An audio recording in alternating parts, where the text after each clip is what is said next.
qisa ye doni kibawo nyinin ka qisa inna qisa nyire de ko chedo nana umaruma ko abena kam muso ka konya ira umarula ko akam muso be peraka ka jagi ko abena o ira umarula ko ajora umaru ka so dala puruka umaru makono ni umaru bora abaka konye fo umaru ye ko atilo be umaru yere kam muso kanna ka so kono ni akam korta lendo umaru ka na be pere umaru ka ko umaru bake kamma ko ma foi atay ka foi sagi muso ma muso be piraka umaru te foi saga ma makulendo ko chei tumami chei nye ni me chei sagira chei sagira kwa beta umaru ye daire anyabe chei ko done na beta aya wele ako chei ma ako ye ka haju ye munye mbali make ako amirul mu'minin ako ne nana de mbinka muso ka jogo yana ka jogo lankol ya de iraila nana ko de la nye e yere soro ikam muso kinto pogo kope so kope madwa atilo be muso kam mankana ika e yere bake kam makku itake ka jabi foila na ya soro ne binan ka koyira eminna eminye mu'minu nyema eni kam muso be nilla halala ne kala halala ke chugudi ko umaru ko munna ne kam muso imbake ka perenka nyamunyu li huquqi laha alayya basaka ka hakku do de beneka innaha tabaghatu li ta'ami ale de beneka dumuni to binye qabajatu li qubuji minyin kaburu ale de ba dilanye qasalatu lishiyabi ale de benne kafinu ko nye arada'ata liwaladi ale de benne sindine de manye walaysa jalika biwajibi alayhi ni si wajibi taka abake kan nimbe ni si wajibi taka wa yaskunu qalbi biha an al-harami abin biskun fana ma fantiya kashige kabo haramuka فأنا تحملها لذلك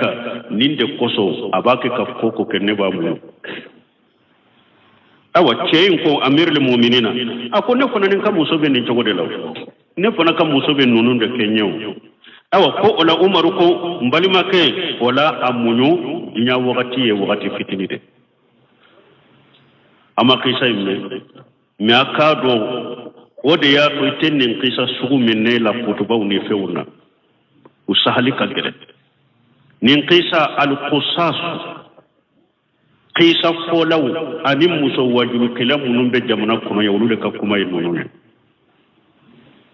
don ke ba ko fa hadhihi al-qissatu lam nazidu laha aslan wala wajadna ahada min ahli al-ilm bil hadith takallama alayha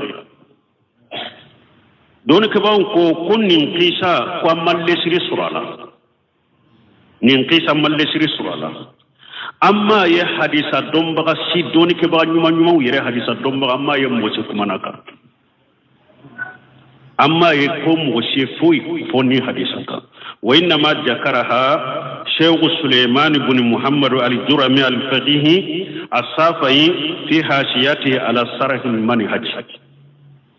ukonin ce ko de nin kaisa fo ko safai gan kadero ko ale da ya ko kitabu do kono sarahu man haji kitabu njiju sabana kemenani ni binani ni kele ani kemenani binani fula ale ni pesa foe summa zakaraha aida abu laysi samruqandi al-faqih al-hanafi fi kitabi tanbih al-qafilina ko fe fana min abu laysi samruqandi al-faqih hanafiya dia ale boye abu hanifa ka tasiraka ale fana yen qisa foka kitabu kono tembihul qafilina safahat kemeduru anita an wolonfula ale fana qisa yin foy wa kadha ibn hajar al-haytami fi jawaziri bun hajar al-haytami ani bun hajar al-qaslani min yafatul baru sarhu tekele de bun hajar al-haytami fana yen fo ka kitabu kono jawajiru bisegi nimuro bisegi jiju fulanna ولم يذكر واحد منهم إسنادها نمو سبق كلن كلا يقيسا ينفو ما سندو فولا سندو ما فو بل صدروها كلهم بصيغة التمريد وبي يقيسا ينفو حديث الدنبغة وبلو نبنا كما تقول صيغة التمريد صيغة التمريد يموني حديث الدنبغة وبلو حديث النوبة فنوكو جكرا أن رجلا ko ya ko cedo ube wuriya anna rajula ube wuya ma kula ko cedo wa haja mimma yadillu ala anna li qissatu la tasifu akon nunun be derila iranna ko nin qissa ko sahalete uko epi qissa ko ba kono ko munun ni umaru kanyana mo ya togoteta ana katabolo teta uko umaru tunkera akatabolo da kana muhaba fi nas titiri de tumbe umaru la bebe siraje alay karaman ni bonya min da umaru ka hari cewu yere ka umaru kuma nyogonya ka gelen ko hari seba cew hari ni mi hajibe umaru la ka kuma fa ka gelen alayo umaru ke woce buna basu ko qur'ana aya dobe ale ba fi ka umaru nyinin kala yesan kelen de ke tanken ni abe sira umaru na yedde sonta ko be umaru nyinin kan na ye umaru ye droite se kanyin ka sankele ona na bukhari muslimu ko sankele ale aya kila ba fi ka umaru nyinin kala ye sankele de ka desra atabala la kona de me ala ye bonya min daka ni bebe sira amuru bi maymuna ako umaru sogora domi ko ale tumbe misirila abora kalama ko foi ma ale bale ado akake safu folola illa mahiba fo umaru alay bonya min daka ni mo be sirani ode ya ale bale asogodo ale ma safu folola amuru bi maymuna anya ko ya odo shaytan yere ni umaru don nasira minna shaytan be sira wore de har ni shaytan be sirani ciden kam muso nu be kuma la woni ciden be kuma ni barola umaru don nadoro abeba tade umaru don nadoro ciden muso beba tade ala yo umaru ko o ceye ko cogodi ko cewu be sira min yereye setane yere be sira min yereye ko o ceye o muso be piraka sahibu durra nko bere sugudo tumba bulo ba fare ma sahibu durra ani abe mo gosinay bebe sirani ode muso be pere umaru ka ko umaru ba ma kele uko kayira fana sarafu salu kam muso ka jogote ni ka periche ka kiche jabi sarafu salu ka muso tasirate sarafu ka muso ka barate ni jogolam kolonya de muso ka periche ka jabi jogolam kolonya de do sarafu muso toke tun ke baw yo jabi sarfu sanu ha muso ka tasirate odi atu della ka bunu semini nyininka haru ya afana ka nyininka lindo jawu kono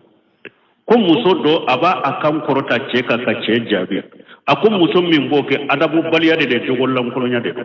jogo ya de kuma ka ke o muso fe akata bila irijalu qawwamuna ala nisa akola yere ko cewu de be muso sanfe ebe ti yere kurta ce ka to de ke kan kurta ka ibe ko kata munka donc munu fulen ni nye muso wajulu kala mun be jamana en kona ni kusasu ulu de kam kuma en nonu nyu sahalente uni sarafu katabu ta togote nyogonta unu maru kata togote nyogonta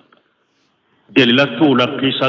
qisa sahale unte mo kanu lakala donc antum be min fo qisa ina o yenni ndi asahalente salafu kam muso tendi jogo sugono qisa ye doni ke bawo nyinin ka qisa ina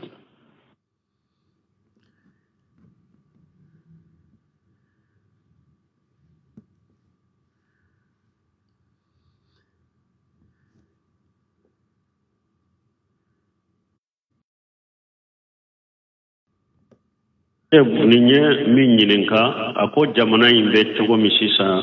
na kera togo ya dola ni security tala munu no be fulan ka foya barala o ba suni tile o ba fe mo ye ni yen ninke abi kisinina ni yen ninke abi kisinina bon munu fana tawhidi tigu ye jamana yin kono silamiya sariya ye mundi ulu fana ma sababu jumandi ulu fana ma no fana ne ka demba ya bese ko ke ko yere korosinaye akanyi nin kali yendinde donc ñininkali in kañi ñininkali jaabu folo ye mun ye min dira tawhidi tigima min bi ka dembaya kisi folo ala qul lan yusibana illa ma kataba allahu lana huwa maulana tawhidi tigi bini ka dembaya ka dusukundiro ala de la ka wakilu da alaka ko o an ñafo cogo min la tigi ke martaba nani ka dakula ko ala be ko beddo danfen sitte se ka bo yoro yoro ko abena fenke ela ni ala ka dole tala nindo afula na ini ka demba ya ka to ko danfen te bo yoro yoro akungo kono fenna daba na hadama de ko abena dankari ke ela ko ala ya sabe ini ka demba ya ka dala aka to ko fengo fenye danfen de a tese ka boni yoro she kana tora la se ema illa bima shi'atillah fo ala ka jenay lan tamu ewa wa ma kana li nafs an tamuta illa bi idhnillah kitaban muajjala ala ko nin sitte se ka fsa nin ne ala ma jenay ni sitte se ka bo nin ne ala ma jeni ni min ka bo ni woni fana be jiya kono e ka bo wakati na ka bo don ni abe bo sogoni min na sebelen de bena la no ma se foi te sakifa nin ka do nani na anka do ko fengo fembe be ala ka damfende abebe ala ka nyamaru kande kono o ma min dabati illahu aqidu bi nasiyatiha damfe site fo be siten sibe ala de bolo a foyi tɛ se ka lama ko n bɛ taa dankari karisa la n bɛ taa fɛn o fɛn kɛ ni ala ma jɛna ye ala de ta y'a bɛɛ ye alqadaru alimanu bilqadari ni mɔgɔ min dara ninnu na kaban foyi e tɛ sira foyi ye diɲɛ kɔnɔ i ɲɛ bɛ ala kelen pewu de la nin de wajibira an ka fɔlɔ tawhidi tigi bɛɛ n'i ka denbaya ka ninnu don a ka da ninnu na komi a bɛ sa ate sira foyi ate joro foyi ate tige foyi la o nu o bora ye sababu dagale mun fora munun be hada madawu kisi azkaru sabaha wal masa aye kitabu nyini sogoma jikiru munun be fo wala fe jikiru munun be fo salli ko fe jikiru be ni be do nyegenda jikiru be ni be bo jikiru be ni be do ka sokono jikiru de be ni be bo jikiru be ni be tahari misrila fajiri bora jikiru de be uba fo wode ma al hisnul hasim ala ta ko fe ala yo sababu daga lewnde ke ni mugo mi kito o ajikaru nununka o be ke sababu kitanga fembe da o do anyu do fo kutubaka kiden ko man tasabbaha sabu tamaratun ajawatan lam yadurruhu shay'un fi zalika al-yawm lam yadurruhu fi zalika al-yawm summ wala sihr adobe kiden ko tamaro dengolon fula do ko ajawatal madina ka ajwa do ko hadisa do ko tamaro be sogoma ni tamaro dengolon fula do kiden ko o dombe o tamaro don dengolon fula duni be ke sababu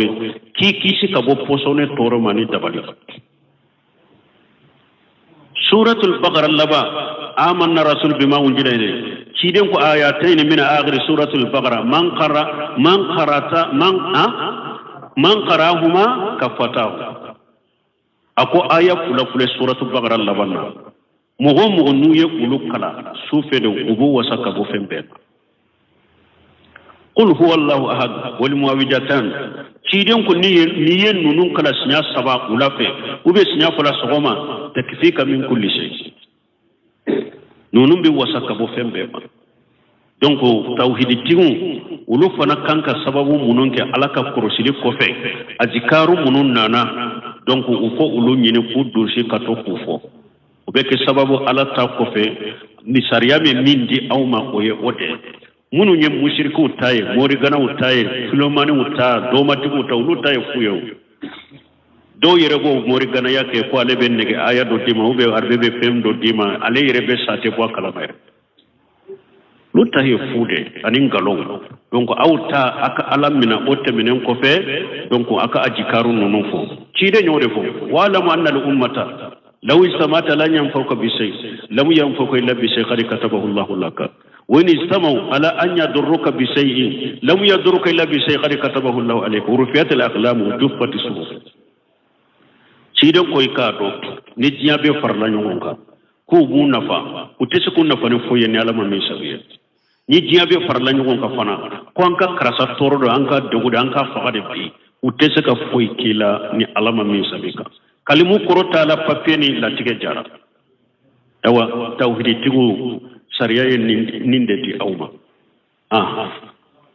o wagati sera ba hakɛ to subhanaka allahumma rabbana bihamdika ashhadu an la ilaha illa anta nin ye min ɲininka a ko jamana in bɛ cogo min sisan n'a kɛra cogoya dɔ la ni sécurité t'a la